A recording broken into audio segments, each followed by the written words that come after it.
নমস্কার, হাই নিউজে সকলকে স্বাগত। সঙ্গে রয়েছে আমি ঋতু। শুরু করছি নিউজ টুডে, আর শুরুতেই দেখে নেব আজকের হেডলাইন্স।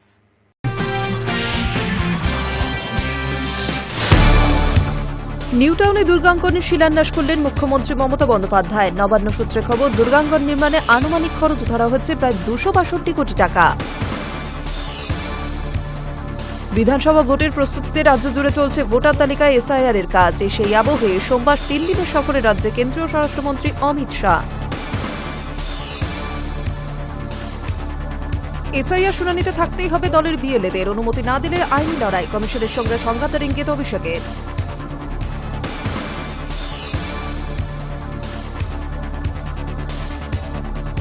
পুলিশ কোয়ার্টারে ঘর থেকে উদ্ধার হোমগার্ড রেশমির ঝুলন্ত দেহ। কাঠগড়ায় থানার সাব ইন্সপেক্টর শায়ন ভট্টাচার্যের নাম। নিখোঁজ এসআইয়ের বিরুদ্ধে খুনের মামলা রুজু করে তদন্তে বারুইপুর জেলা পুলিশ।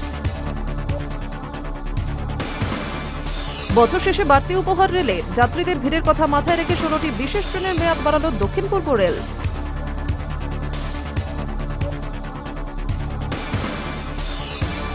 বছর শেষে হাড় কাঁপানো ঠান্ডায় জবুথবুর পশ্চিমবঙ্গ। কলকাতা সহ রাজ্যের নানা প্রান্তে তাপমাত্রার পারদ নামছে, সঙ্গে রয়েছে উত্তরে হাওয়ার দাপট।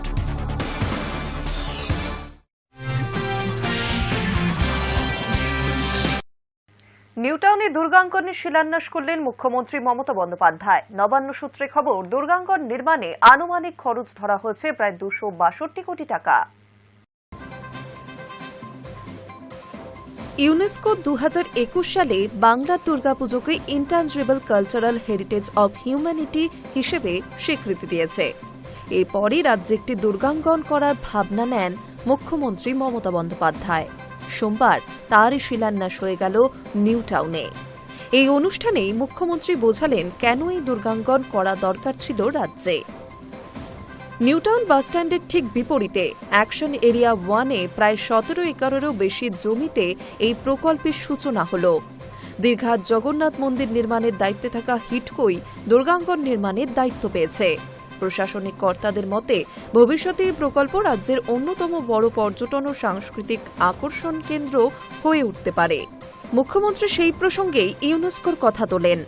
মমতা বন্দ্যোপাধ্যায় জানান, জাতীয় উৎসব হিসেবে ইউনেস্কোর থেকে যে সম্মান পেয়েছি সেটা সংরক্ষিত রাখার জন্য, ভবিষ্যৎ প্রজন্মের কাছে তুলে ধরার জন্য এই দুর্গাঙ্গনের প্রয়োজন। তিনি এর স্থাপত্য সম্পর্কে বলেন, 2 লক্ষ বর্গফুট এলাকায় তৈরি হবে এটি। মন্দিরে উঠোনেই 1 লক্ষ লোক বসে থাকতে পারবেন। মুখ্যমন্ত্রী আরও জানান, দুর্গাঙ্গন নির্মাণে আনুমানিক খরচ ধরা হয়েছে প্রায় 262 কোটি টাকা। মন্দির চত্বরের চারপাশে 20 ফুট চওড়া ঘোড়ার পথ করা হচ্ছে।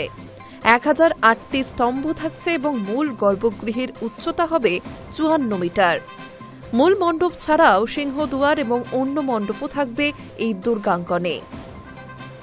মমতা দাবি করেন, এটি বিশ্বের বৃহত্তম দুর্গাঙ্গন হবে এবং এখানে প্রতিদিন যাতে 1 লক্ষ ভক্ত আসতে পারে তার ব্যবস্থাও করা হচ্ছে। High News Network. বিধানসভা ভোটের প্রস্তুতিতে রাজ্য জুড়ে চলছে ভোটার তালিকার বিশেষ নিবিড় সংশোধনী এসআইআর এর কাজ। সেই আবহে সোমবার 3 দিনের সফরে রাজ্যে কেন্দ্রীয় স্বরাষ্ট্রমন্ত্রী অমিত শাহ। বিধানসভা ভোটের প্রস্তুতিতে রাজ্য জুড়ে চলছে ভোটার তালিকার বিশেষ নিবিড় সংশোধনীর কাজ। সেই আবহে সোমবার 3 দিনের রাজ্য সফরে কেন্দ্রীয় স্বরাষ্ট্রমন্ত্রী অমিত শাহ। বুধবার পর্যন্ত রাজ্য বিজেপির শীর্ষ নেতৃত্ব, পদাধিকারী, সাংসদ, বিধায়ক এবং কলকাতা মহানগরীর দলীয় নেতৃত্বের সঙ্গে একের পর এক সাংগঠনিক বৈঠক করার সূচি রয়েছে তার। দলীয় বৈঠক ছাড়াও বুধবার বিকেলে আরএসএস এর উত্তর, দক্ষিণ ও মধ্যবঙ্গের শীর্ষ প্রচারক ও কার্যকর্তাদের সঙ্গে 2 ঘণ্টা বৈঠক করার কথা রয়েছে অমিত শাহের। তবে এবারের সফরে কোনো জনসভা নেই কেন্দ্রীয় স্বরাষ্ট্রমন্ত্রীর। বর্ষ শেষের মুখে ভোটমুখী বাংলায় অমিত শাহর এই সফরসূচিতে নানাবিধ চর্চা শুরু হয়েছে রাজ্য রাজনীতির উঠোনে। চর্চার মূল অভিমুখ, বিধানসভা ভোট রঙ্গাঙ্গনে প্রচারে নামার আগে বঙ্গ বিজেপিকে কি বার্তা দেবেন অমিত শাহ। সূত্রে খবর, নির্বাচনী কৌশল সংক্রান্ত পরামর্শ ছাড়াও প্রচারের অভিমুখ কি হবে তার প্রাথমিক দিক নির্দেশ দিয়ে যাবেন অমিত শাহ। তবে এবারে সফরের শেষ লগ্নে সায়েন্স সিটি প্রেক্ষাগৃহে কলকাতা মহানগরীর মণ্ডল, জোন ও জেলার কার্যকর্তা এবং রাজ্য নেতাদের উপস্থিতিতে সার সভা করার সূচি নজর কেড়েছে রাজনৈতিক মহলের। দলীয় সূত্রে দাবি, গত লোকসভা ভোটে কলকাতার ৪৫টি ওয়ার্ডে এগিয়ে রয়েছে বিজেপি। পাশাপাশি আরজিকর আন্দোলন সহ বিভিন্ন ভোট আন্দোলন শাসক দলের ভোট ব্যাংকে প্রভাব ফেলেছে বলে বিজেপির নেতৃত্বের ধারণা। তাই বিধানসভা ভোটে কলকাতা মহানগরীর ১৪টি বিধানসভা কেন্দ্রের উপর বাড়তি নজর দেওয়ার সিদ্ধান্ত নেওয়া হয়েছে, আর তার জন্যই অমিত শাহর এই সফর। High News network.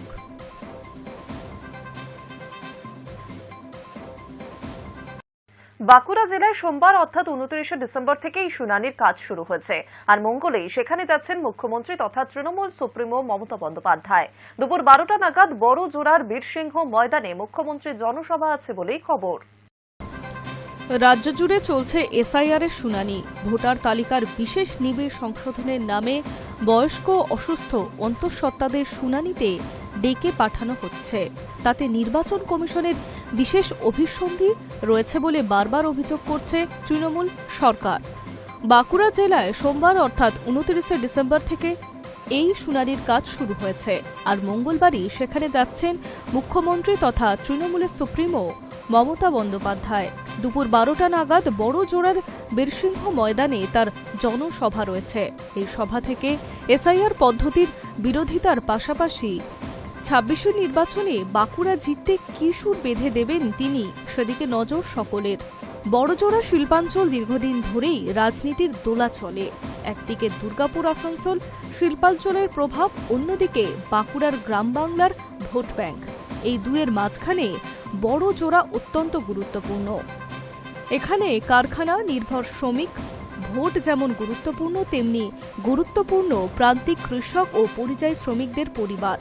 ২০১১ সালের পর থেকে ওই এলাকায় তৃণমূল সংগঠন শক্ত হলেও লোকসভা ও বিধানসভা নির্বাচনে বিজেপির প্রভাব যে পড়েছে তা অস্বীকার করছে না তৃণমূলের নেতারা। সেই ফাঁক পূরণ করতেই মঙ্গলে মুখ্যমন্ত্রী সভাকে টার্নিং পয়েন্ট হিসেবে দেখছে শাসক দল। এই মুহূর্তে মমতা বন্দ্যোপাধ্যায়ের সভা ঘিরে প্রস্তুতি একেবারে তুঙ্গে। বড়জোড়ার বীরসিংহ ময়দানে তৈরি হয়েছে সভা মঞ্চ। তার দৈর্ঘ্য প্রায় ১২০ ফুট, প্রস্থ ৬০ ফুট। সামনে আলাদা ভিআইপি করিডোর ও মিডিয়া গ্যালারি রাখা হয়েছে। শিল্পাঞ্চলের বিভিন্ন কারখানা এলাকা, খনি সংলগ্ন বসতি এবং পশ্চিম ও পূর্ব বর্ধমান সীমান্তবর্তী অঞ্চল থেকে মানুষ আনতে একাধিক রুটে পরিবহন ব্যবস্থা করা হয়েছে বলে দলীয় সূত্রে খবর। রাজনৈতিক পর্যবেক্ষকদের মতে বড়জোড়ার সভার মাধ্যমে তৃণমূল মূলত ৩ থেকে ৪টি বার্তা দিতে চাইছে।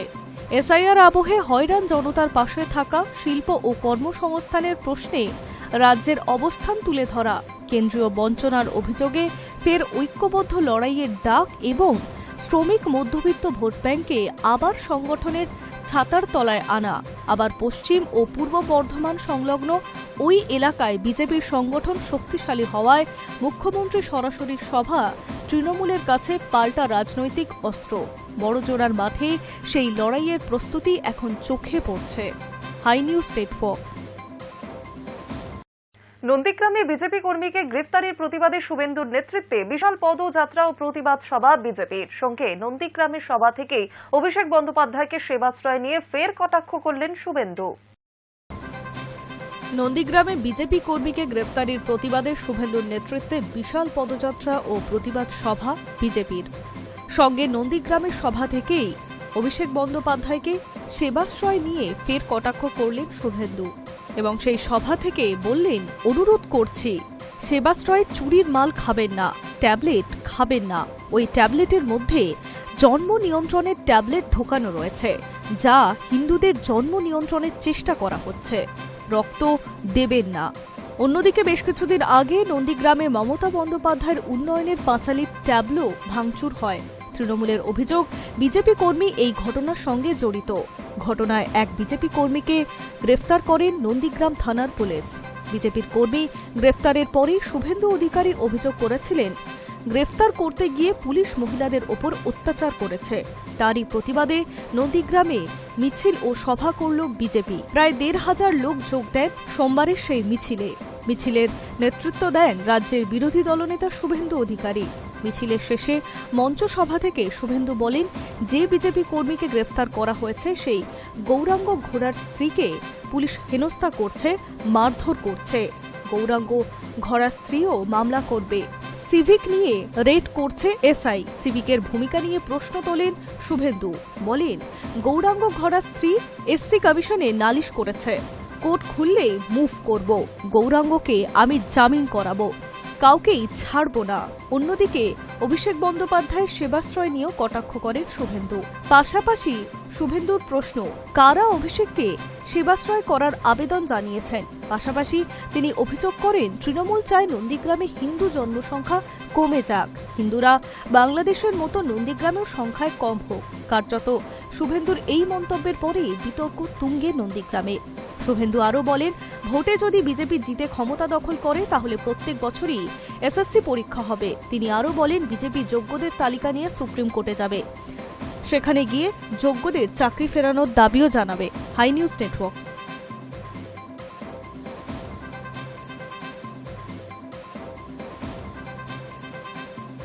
নন্দীগ্রামে গেরুয়া শিবিরে ব্যাপক ভাঙন। নন্দীগ্রামের দুটি ব্লক থেকে গেরুয়া শিবির ছেড়ে প্রায় ৮০ জন আদি বিজেপি নেতৃত্ব কর্মীদের ঘাসফুল শিবিরে যোগদান। নন্দীগ্রামে ঘাঁটি শক্ত হচ্ছে তৃণমূলের, দাবি রাজনৈতিক মহলের। বিধানসভা নির্বাচন 2026 যত এগিয়ে আসছে, নন্দীগ্রামে ততই বিজেপি ছেড়ে তৃণমূল কংগ্রেসের যোগদানের হিড়িক উঠছে। রবিবার নন্দীগ্রাম 2 নম্বর ব্লকের খোদামবাড়ি 2 নম্বর গ্রাম পঞ্চায়েতের কর্মী সভাতে খোদামবাড়ি 2 নম্বর গ্রাম পঞ্চায়েতের আমরাতলা, খোদামবাড়ি ও অন্যান্য গ্রাম থেকে প্রায় 40 জন আদি বিজেপির সক্রিয় কর্মীরা তৃণমূলের জেলা সভাপতি সুজিত রায়ের হাত থেকে তৃণমূলের পতাকা নিয়ে তৃণমূল কংগ্রেসে যোগদান করেছেন। যোগদানকারী মোহন তুঙ্গ বলেন, 2021 সালে শুভেন্দু অধিকারীকে বুক চিতিয়ে লড়াই করে জিতিয়েছিলাম, তারপরে যোগ্যতম সম্মান পাইনি, তাই দল ছাড়তে বাধ্য হয়েছে। তৃণমূলের জেলা সভাপতি সুজিত রায় বলেন, যত দিন যাচ্ছে ততই তৃণমূলে যোগদানের সংখ্যাটা বাড়ছে। যোগদানকারী বিজেপি কর্মীদের স্বাগত জানান সুজিত রায়। পাশাপাশি বলেন, আদি বিজেপির কর্মীরাও স্বাগত। অন্যদিকে নন্দীগ্রাম 1 নম্বর ব্লকের নন্দীগ্রামের চারগলিয়া 85 নম্বর বুথের 10টি পরিবারের প্রায় 30 জন বিজেপি নেতৃত্ব বিজেপি থেকে তৃণমূলে যোগ দেন। যদিও এই যোগদানকে কটাক্ষ করেছে বিজেপি নেতৃত্ব মণ্ডল সভাপতি সৌমিত্র দে। তিনি বলেন, মোহন তুঙ্গ ও অন্যান্যরা গত সমবায় সমিতিতে তৃণমূল কংগ্রেসের হয়ে প্রতিদ্বন্দ্বিতা করেছিলেন, তাই ওরা অনেক আগে থেকেই তৃণমূলের সঙ্গে বা তৃণমূলেতে যুক্ত ছিল, এতে কোনো বিজেপির ক্ষতি হবে না। High News network. উন্নাওয়ের নাবালিকা ধর্ষণের মামলায় দিল্লি হাইকোর্টের রায় স্থগিতাদেশ দিল সুপ্রিম কোর্ট। সোমবার শীর্ষ আদালতে দীর্ঘ সওয়াল জবাব চলে বিজেপির বহিষ্কৃত বিধায়ক কুলদীপ সিংহ সেঙ্গারের সাজা স্থগিত ও জামিনে মুক্তির নির্দেশ নিয়ে। এখনই মুক্তি পাচ্ছে না কুলদীপ, তার জামিনের নির্দেশও আপাতত স্থগিত। উত্তরপ্রদেশের উন্নাওয়ে ধর্ষণের ঘটনায় দোষী সাব্যস্ত হওয়া কুলদীপ সিং সেঙ্গারের জামিন পাওয়ার নির্দেশে স্থগিতাদেশ দিল সুপ্রিম কোর্ট। শীর্ষ আদালতের এই রায়ের ফলে আপাতত জেল মুক্তি হচ্ছে না বিজেপির বহিষ্কৃত ওই বিধায়কের। গত মঙ্গলবার বিজেপির বহিষ্কৃত নেতা কুলদীপের জামিন মঞ্জুর করেছিল দিল্লি হাইকোর্ট। তারপর জামিন মঞ্জুরের নির্দেশের বিরোধিতা করে সুপ্রিম কোর্টের দ্বারস্থ হয় তদন্তকারী সংস্থা সিবিআই। সোমবার জামিন সংক্রান্ত মামলাটির শুনানি হয় সুপ্রিম কোর্টের প্রধান বিচারপতির বেঞ্চে। প্রধান বিচারপতি সূর্যকান্ত বলেন, দোষী সাব্যস্ত হওয়া ব্যক্তি আর এক অপরাধে দোষী সাব্যস্ত। এই বিষয়টি মাথায় রেখে আমরা দিল্লি হাইকোর্টের গত 23শে ডিসেম্বরের নির্দেশে স্থগিতাদেশ দিচ্ছি। এই নির্দেশের ফলে কুলদীপ জেল থেকে ছাড়া পাবেন না বলেও জানিয়েছেন প্রধান বিচারপতি। আগামী জানুয়ারি মাসে এই মামলার পরবর্তী শুনানি। সুপ্রিম কোর্টের রায়ের পরই নির্যাতিতার আইনজীবী বলেন, আদালত স্পষ্ট করে দিয়েছে যে কোনো অবস্থাতেই অভিযুক্ত ছাড়া পেতে পারেন না। 2017 সালে উন্নাওয়ে যখন ধর্ষণের অভিযোগ ওঠে সেই সময় নির্যাতিতা নাবালিকা ছিলেন। বাঙেরমো কেন্দ্রের 4 বারের বিজেপি বিধায়ক কুলদীপ এবং তার সঙ্গী শশীর বিরুদ্ধে ধর্ষণের অভিযোগ এনেছিলেন তিনি। সেই মামলায় 2018 সালে 13 এপ্রিল তাকে গ্রেফতার করে পুলিশ। তার কিছুদিনের মধ্যেই বিজেপি তাকে দল থেকে বহিষ্কার করে। পুলিশের চার্জশিটের ভিত্তিতে পক্সো আইনের 120(b) ষড়যন্ত্র, 363 অপহরণ, 366 অপহরণ ও বিবাহের জন্য বাধ্য করা, 376 ধর্ষণ সহ একাধিক ধারায় চার্জ গঠন করে আদালত। সেই মামলায় কুলদীপকে দোষী সাব্যস্ত করে যাবজ্জীবন কারাবাসের সাজা শোনানো হয়। নিম্ন আদালতের নির্দেশকে চ্যালেঞ্জ করে দিল্লি হাইকোর্টের দ্বারস্থ হয়েছিলেন কুলদীপ। সেই মামলায় গত মঙ্গলবার বিজেপির বহিষ্কৃত নেতা জামিন মঞ্জুর করেছিল আদালত। হাইকোর্ট 15 লক্ষ টাকা ব্যক্তিগত বন্ডে কুলদীপের সাজা মকুব করে। আদালত আরও জানায়, উন্নাওয়ের নির্যাতিতার বাড়ির 5 কিলোমিটার ব্যাসার্ধের মধ্যে প্রবেশ করতে পারবেন না কুলদীপ। নির্যাতিতার পরিবারকে হুমকি না দেওয়ারও নির্দেশ দিয়েছে উচ্চ আদালত। তবে জামিনের ওই নির্দেশের বিরোধিতা করে সুপ্রিম কোর্টে যায় উন্নাও কাণ্ডের তদন্তকারী সংস্থা সিবিআই। দিল্লি হাইকোর্টের নির্দেশের পরও জেল মুক্তি হয়নি কুলদীপের। ধর্ষণ কাণ্ডের সাজা থেকে মুক্তি পেলেও নির্যাতিতার বাবার মৃত্যুর ঘটনাতে সাজা ভোগ করতে হচ্ছে তাকে। আর সেই নির্দেশকে চ্যালেঞ্জ করে দিল্লি হাইকোর্টেই আবেদন করেছেন কুলদীপ, যা এখনও বিচারাধীন। তবে শীর্ষ আদালতের নির্দেশের পর ধর্ষণের মামলা থেকেও রেহাই পেলেন না বিজেপির বহিষ্কৃত এই নেতা। High News network. এসআইআর শুনানিতে থাকতেই হবে দলের বিএলএদের। অনুমতি না দিলে আইনি লড়াই। কমিশনের সঙ্গে সংঘাতের ইঙ্গিত অভিষেকের। এসআইআর এর শুনানি পর্বে নিবিড় সাংগঠনিক নজরদারির নির্দেশ অভিষেকের। ভোটার তালিকায় বিশেষ নিবিড় সংশোধন প্রক্রিয়ায় শুনানি পর্ব শুরু হয়েছে শনিবার থেকে। রবিবার দলের 1 লক্ষ নেতাকর্মীর সঙ্গে ভার্চুয়াল বৈঠক করে এসআইআর এর দ্বিতীয় পর্বে করণীয় কি সেই বিষয়ে জোড়া নির্দেশ দিয়েছেন অভিষেক বন্দ্যোপাধ্যায়। 1. শুনানি পর্বে দলের বিএলএদের উপস্থিত থাকতে হবে এবং 2. শুনানি কেন্দ্রের বাইরে তৃণমূলের তরফে সহায়তা শিবির খুলে মানুষকে সাহায্য করতে হবে। তবে প্রথম নির্দেশের মধ্যেই অভিষেক কমিশনের সঙ্গে সংঘাতের ইঙ্গিত দিয়ে রেখেছেন বলে অভিমত তৃণমূলের অনেকেরই।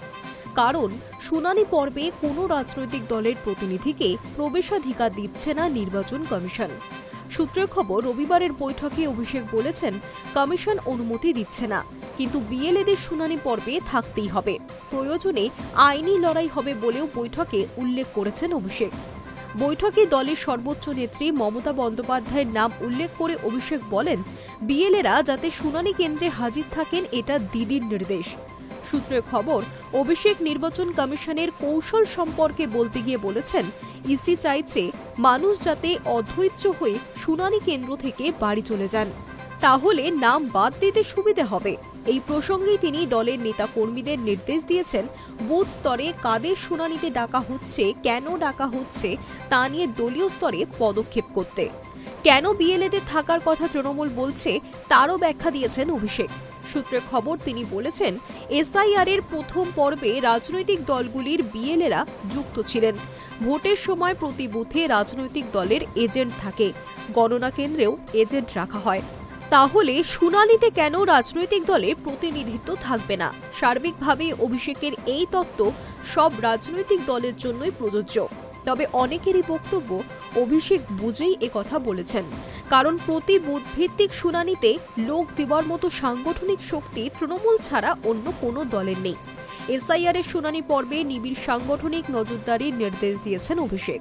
রবিবারের বৈঠকেও আবারও একবার আসন্ন বিধানসভা ভোট এবং তার প্রাক্কালে এই এসআইআর প্রক্রিয়াকে যুদ্ধ বলে অভিহিত করেছেন তিনি। সূত্রে খবর, অভিষেক বৈঠকে বলেছেন, বিজেপির লোকজন বলেছিল রাজ্যে 1 কোটি রোহিঙ্গা আছে, কিন্তু মৃত ও স্থানান্তরিত মিলিয়ে নাম বাদ পড়েছে 58 লক্ষের। শুনানি পর্বে বৈধ ভোটারের নাম বাদ দেওয়ার ষড়যন্ত্র আরও প্রকট হতে পারে বলেও দলকে সতর্ক করে দিয়েছেন অভিষেক। রবিবারের বৈঠকে অভিষেক প্রশ্ন তুলেছেন, কেন পরিযায়ী শ্রমিকদের জন্য ভার্চুয়াল শুনানি হবে না?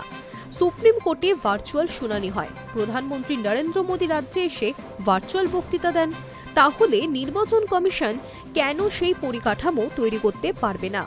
আগামী 31শে ডিসেম্বর দিল্লিতে জাতীয় নির্বাচন কমিশনের দফতরে গিয়ে এই প্রশ্নও তোলা হবে বলে বৈঠকে জানিয়ে দিয়েছেন Abhishek Bandyopadhyay. Hi News network.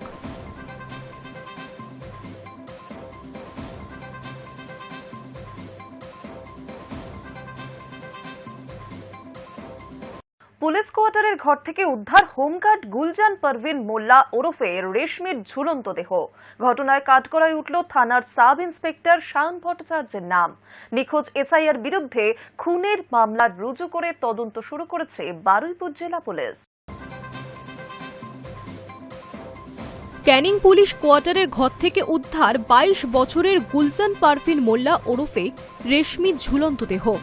ওই থানায় হোমগার্ড হিসেবে কর্মরত ছিলেন তিনি। বছর দুয়েক আগে ভাঙড়ে গিয়ে খুন হন রেশমির বাবা রশিদ মোল্লা। তারপর বাবার চাকরি দেওয়া হয় বড় মেয়েকে। এবার সেই মেয়ের মৃতদেহ উদ্ধার করল পুলিশ, যা ঘিরে রবিবার দিনভর চাঞ্চল্য বজায় থাকল এলাকায়। কাঠগড়ায় উঠল থানার সাব ইন্সপেক্টর সায়ন ভট্টাচার্যের নাম। পরিবারের অভিযোগ, তার সঙ্গেই বিবাহ বহির্ভূত সম্পর্ক ছিল রেশমির, যা জানাজানি হতেই খুন করা হয়েছে তাকে। এরপরই খুনের মামলা রুজু তদন্তে নামল বারুইপুর জেলা পুলিশ।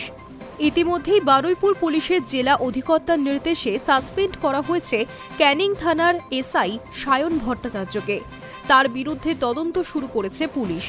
হন্যি হয়ে খুঁজছে তাকে, কিন্তু তার কোনো হদিশ নেই। পুলিশের অনুমান, রেশমির রহস্য মৃত্যুর খবর ছড়িয়ে পড়তেই পলাতক হয়েছেন সায়ন। এই পরিস্থিতিতে তদন্তে গতি আনতে 6 সদস্যের একটি সিট গঠন করল পুলিশ।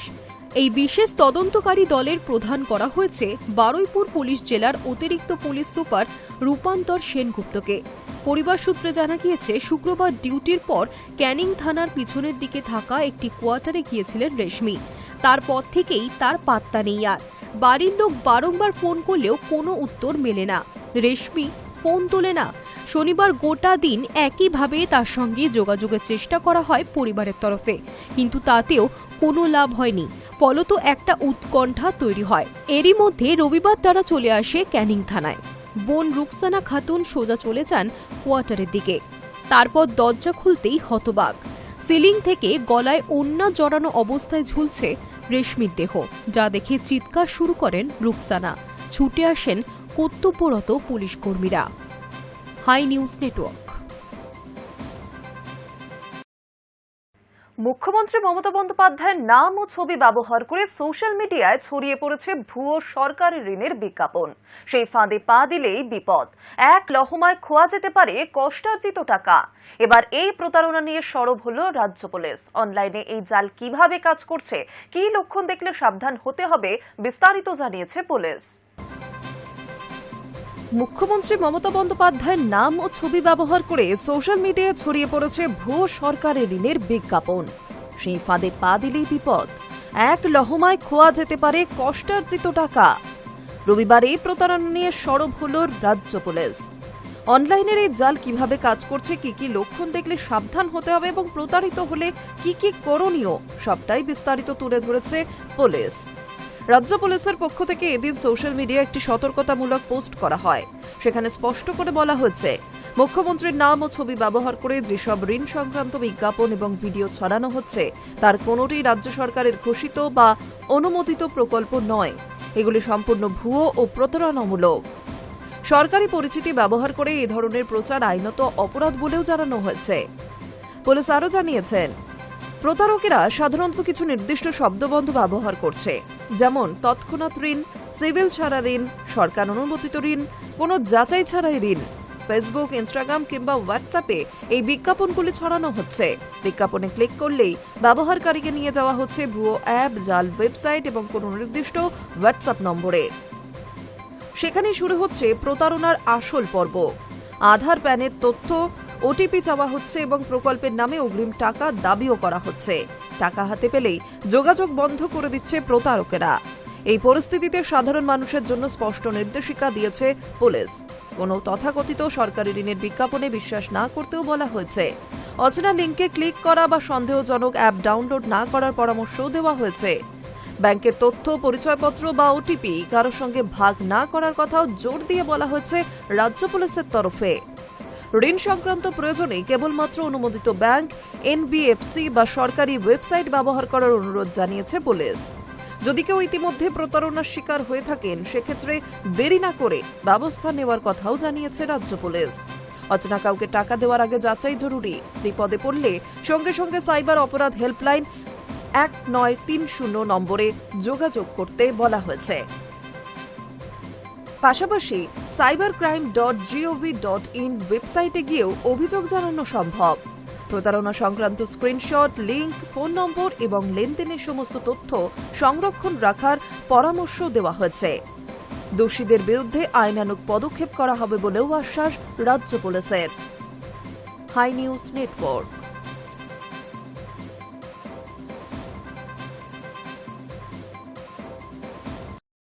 নজর রাখছে আবহাওয়ার খবরে। ঠান্ডায় জবুথবু অবস্থা শহরবাসীর। শুধু কলকাতা নয়, রাজ্যের নানা প্রান্তে তাপমাত্রার পারদ নামছে, সাথে হাওয়ার ঝোড়ো ব্যাটিং চলছে।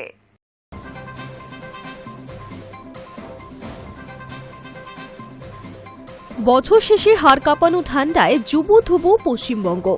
কলকাতা সহ রাজ্যের নানা প্রান্তে তাপমাত্রার পারদ নামছে, সঙ্গে রয়েছে উত্তরে হাওয়ার দাপট। যে সমস্ত জায়গায় তাপমাত্রা খুব নিচে নামেনি, সেখানেও কনকনে ঠান্ডা হাওয়া ঝোড়ো ব্যাটিং করছে।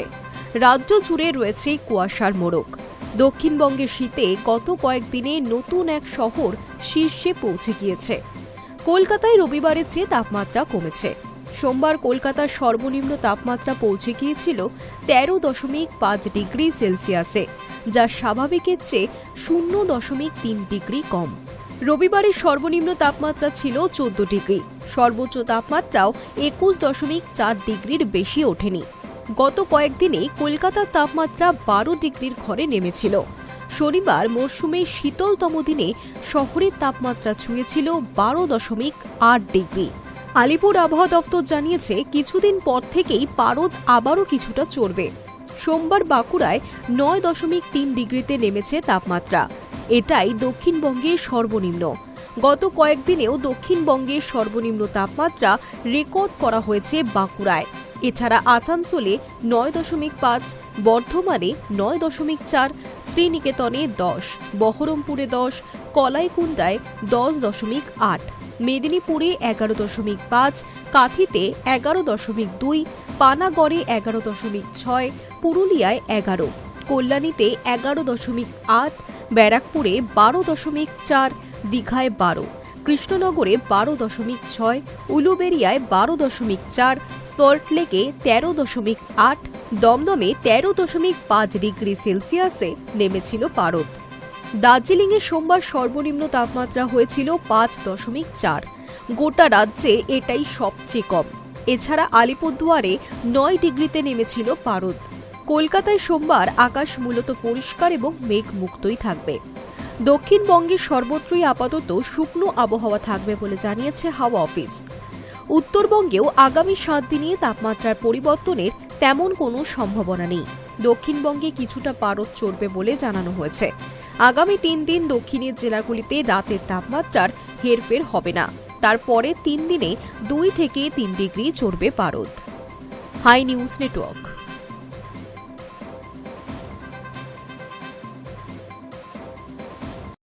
নিউজ টুডে এখন এই পর্যন্তই। আরও অন্যান্য খবরের জন্য নজর রাখুন হাই নিউজে। নির্ভীক, নিরপেক্ষ।